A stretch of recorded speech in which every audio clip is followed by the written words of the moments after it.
Eu acredito que 90% das pessoas que são simpatizantes das religiões afro-brasileiras, elas veem a dúvida comum delas, né, ou a pergunta é quem são meus Exus e minhas pombagiras.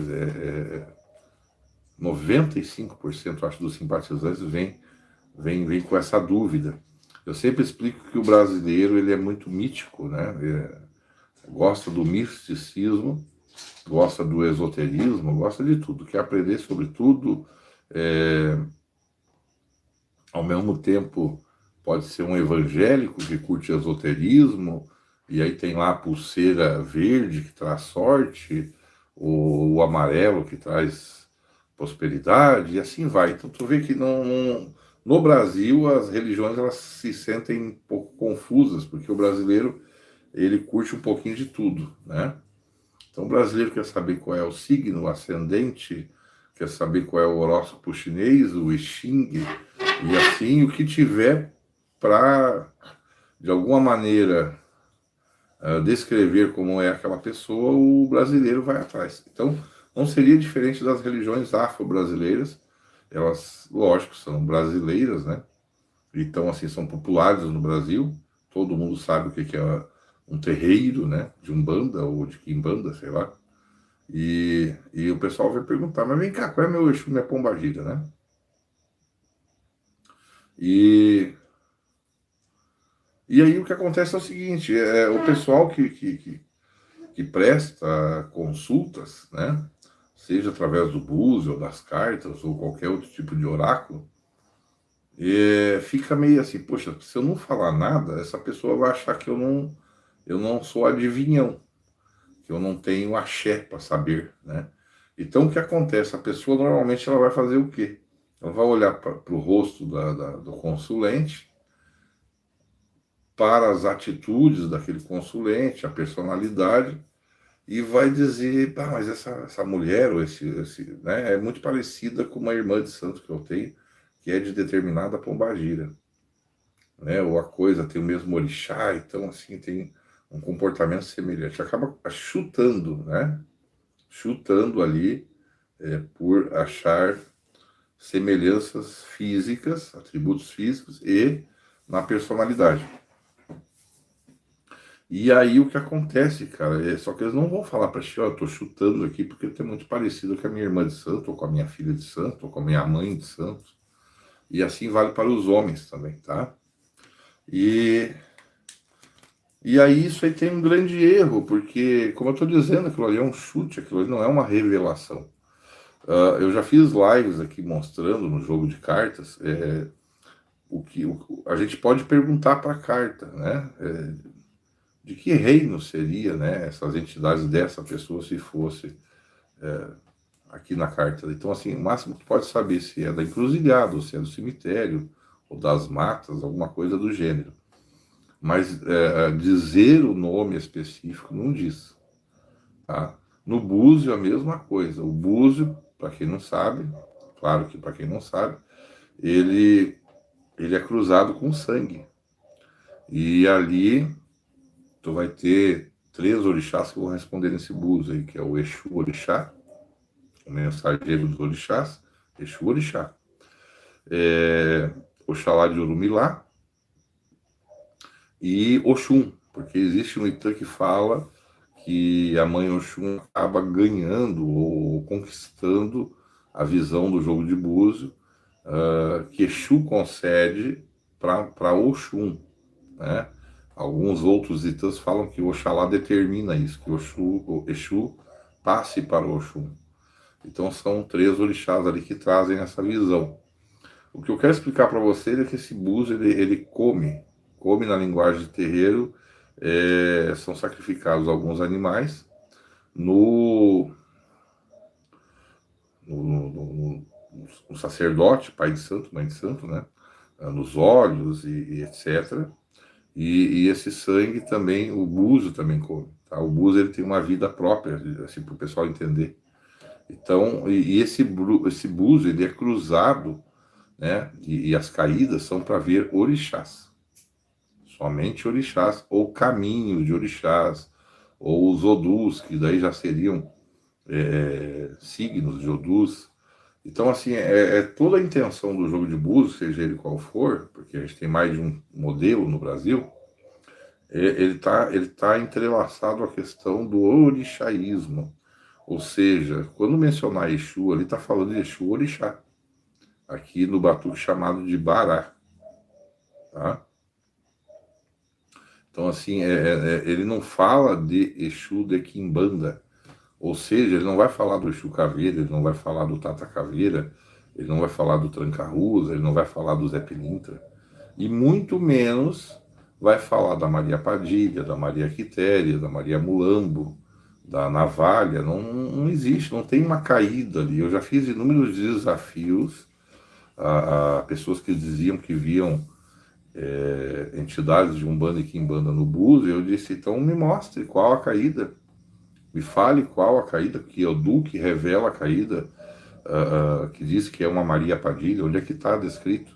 E existem livros muito respeitados que mencionam todas as caídas. Então eu digo, está aqui o livro, eu mando para ti em PDF, dá um Ctrl F no computador, ou ativa a busca no celular e me mostra aqui onde é que cita a caída que menciona, por exemplo, Rosa Caveira. Não tem, não existe, não tem nenhuma caída no jogo de Odus, nem muito menos no Ofá do Batuque, que mostre ali Maria Quitéria, que mostre Mulambo e etc. Pombagira menina, não tem. O máximo que a pessoa vai fazer é no lançar o búzio, vai vir, é alguma coisa ligado às águas, então teu Exu é das águas. Se é uma pombagira, é menina da praia. O Exu maré, marinheiro, mas nunca vai ter ali um nome, né? O que alguns fazem também ligam esse adivinhômetro, então começa a se concentrar ali e nessa coisa da intuição, me fala quem são, mas não é o jogo em si que está falando, seria uma intuição da pessoa com a sua espiritualidade. Mas aí agora eu vou mais adiante. Mesmo jogando o búzio para ver o orixá de uma pessoa, existem confirmações, que a gente chama de pesos e contrapesos dentro da religião. Então, assim, a confirmação de um orixá é esse orixá arriar no filho, tá? Se ocupar no filho, como fala no Batuque. Então, assim, literalmente aquela pessoa acabar incorporando o orixá para que os leigos entendam. Aquilo é a confirmação de que o búzio estava correto, a jogada, né, que foi feita, a revelação do sacerdote, né, do jogador de búzio, estava certo, e de que ele não errou. E pode acontecer dele errar, tá? Pode acontecer. Todos nós somos humanos. O dia, de repente, que a pessoa foi jogar não estava muito bem, é por isso que existe a confirmação do búzio. Ou seja, dentro da mesma família religiosa ou da mesma nação, uma outra pessoa que é sacerdote também, de confiança, de preferência mais velho que esse sacerdote que está jogando, ele vai fazer a confirmação. Aqui no Rio Grande do Sul se confirma em 3 casas, ou seja, 3 pessoas diferentes, sem ligação alguma com aquele futuro médium, para que vocês entendam, o cavalo de santo. E se para revelar orixás precisa haver a manifestação do orixá para que se confirme de que estava tudo certinho, né? O que dirá para Umbanda e Quimbanda, onde da mesma forma a gente na Umbanda e Quimbanda precisa que a entidade se manifeste, incorpore, esteja firme no médium, né? Aliás, colocando um ponto aqui bem tranquilo de explicação, tá? Vamos deixar aqui. Vamos agora, Umbanda e Quimbanda. Na Umbanda e Quimbanda não se joga para saber quais são as suas entidades. E nem mesmo Exus e Pombagiras. Então o que é feito? É o desenvolvimento mediúnico daquela pessoa, por meses dentro do terreiro, às vezes até anos. E aí quando essa entidade, já incorporando a pessoa, ela estiver firme, será feita uma confirmação. Confirmação, eu digo já conversando tete a tete com a entidade incorporada, né? Seja Exu, Pombagira, Caboclo, Guia, tanto faz, tá? e ali aquela entidade ela vai dizer seu nome, onde trabalha, a falange que trabalha, tudo isso, tá? E ela vai riscar um ponto riscado, e depois ela vai na corimba, ou seja, no atabaque ou no tambor, e ela vai lá, vai puxar o seu ponto cantado. Então, muito simples de entender. No orixaísmo, joga-se o buzo, se sabe uma prévia ali de quem são os seus orixás. É feito um assentamento, né? E a confirmação disso tudo é o orixá acabar incorporando na pessoa. Estou falando incorporar para vocês entenderem, são usados outros termos. Na Umbanda não se joga. A confirmação está na chegada direta, então, dessa entidade e a própria entidade falar seu nome, tá? Então, assim, por que eu estou explicando isso? E se tiver mais pais e mães de santo me assistindo agora, os comentários estão abertos, tanto aqui agora ao vivo, quanto após. Podem escrever aí embaixo, né? Coloque aí a sua visão, tudo isso, né? Estou falando de sacerdote, né? As pessoas, é claro que vão dizer, não, mas eu paguei um jogo de buzo e o cara falou que eu era do Tranca-Ruas. E era do Tranca-Ruas com Maria Quitéria. Falar, ele pode falar. Né? É a mesma coisa que falar o número da Mega Sena. Que se ele vai acertar na Mega Sena é outra coisa. Se são aqueles Exus que vão incorporar na pessoa, também é outra coisa, tá? O que acontece dentro do terreiro é o seguinte. Para uma pessoa que frequenta o terreiro, tá? Frequenta o terreiro, pode a entidade que é chefe daquela casa, né? No caso da Quimbanda, então seria o Exu ou Pombagira, que é chefe daquela casa. Aqui a gente chama de feitor. Ele pode soprar e dizer, olha, tudo indica que tu vai acabar incorporando, ou tu tem aí contigo, ou eu percebo que junto contigo está determinada entidade. Então, assim, ó, o Exu não está mentindo, o Exu ou Pombagira. Estou vendo aqui um Zé Pilintra junto de ti. Pode ser que aquele Zé Pilintra ali, ele seja uma entidade de família, de repente pertencia o pai daquela pessoa, a um tio, a um parente, ou algum terreiro que aquela pessoa frequentava, então aquela entidade ali está acompanhando aquele médium como uma forma de dar proteção, tá? Mas não se trata necessariamente da entidade da pessoa. Então o fato de ter uma entidade aqui ao meu lado agora, por exemplo, que vocês não consigam ver, as entidades incorporadas elas vão conseguir dizer, olha, estou vendo aqui do teu lado determinada entidade. Mas não significa que essa entidade ela é entidade de incorporação minha. O que é entidade de incorporação do médium? É aquele guia que vai trabalhar sempre à frente. Então, por exemplo, sempre quando eu tocar aqui em banda, é aquela entidade que vai chegar primeiro. E em todas as giras ou sessões, é aquela entidade que vai arriar. Então, para não haver uma confusão, a quem vamos chamar hoje? Imaginando que a pessoa tenha 4, 5 entidades. Né? Vão ter que tocar para 5? Não, cada pessoa tem o seu guia de frente, assim como se tem um orixá de frente. Eu, por exemplo, me chamo João do Exu Veludo, não é à toa, é porque o Exu Veludo é a minha entidade de frente na Quimbanda, tá? Embora eu também incorpore com outras entidades, tanto Exu quanto Pombagira.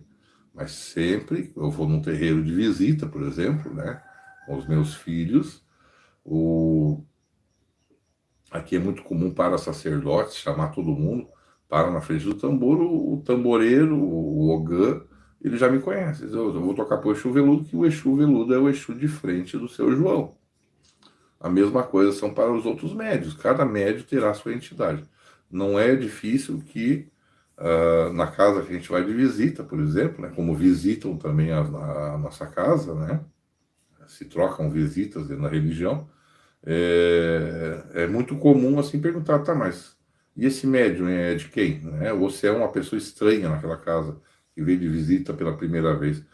Qual é a tua entidade? Eu sou de fulano, fulana. Porque se trata da entidade de frente, é sempre aquela de frente, é a mesma, né? A mesma entidade, tá?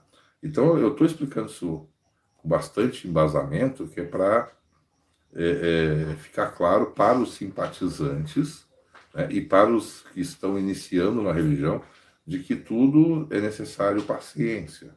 E com o tempo essas entidades irão incorporar sem falar. A entidade chega sem falar nada, ela fica ali muda, muda, entenda-se, né? Fica ali sem falar nada por algum tempo, até que o guia-chefe daquela casa, ele vai dar uma autorização para que aquela entidade fale. Por que que isso é fundamento nos terreiros da entidade, quando chega pelas primeiras vezes, não falar, a ponto das próprias entidades obedecerem? Porque é o seguinte, como aquele processo ali de desenvolvimento mediúnico, ele está no começo, e pode acontecer que ali, por qualquer motivo, a pessoa esteja passando à frente, né? Ou por um processo de mistificação esteja se passando por uma entidade, né? Mesmo que isso não seja intencional. Então, assim, pensem comigo. Pessoas vão ao terreiro para buscar um socorro, um auxílio. E elas estão muito dependentes do que elas vão ouvir dentro do terreiro. Então, imagine o seguinte, vai lá um homem no terreiro desconfiado que a sua esposa está traindo ele, né? Está o traindo, tá?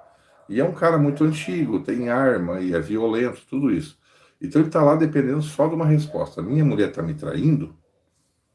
E aí vamos que é um médium que é iniciante, que está recém nas primeiras incorporações, e aquilo não é necessariamente a entidade que está ali, né? É uma entidade não confirmada ainda, tá? E vamos que é o médium que se passe, tá? E por um achismo pessoal seu, ou por algum tipo de intolerância sua, né? Preconceito, acaba dizendo, sim, a sua mulher está te traindo, seu corno. O cara sai dali e diz, era só isso que eu queria ouvir. Chega em casa e mata a mulher. Então vejam bem o peso da responsabilidade.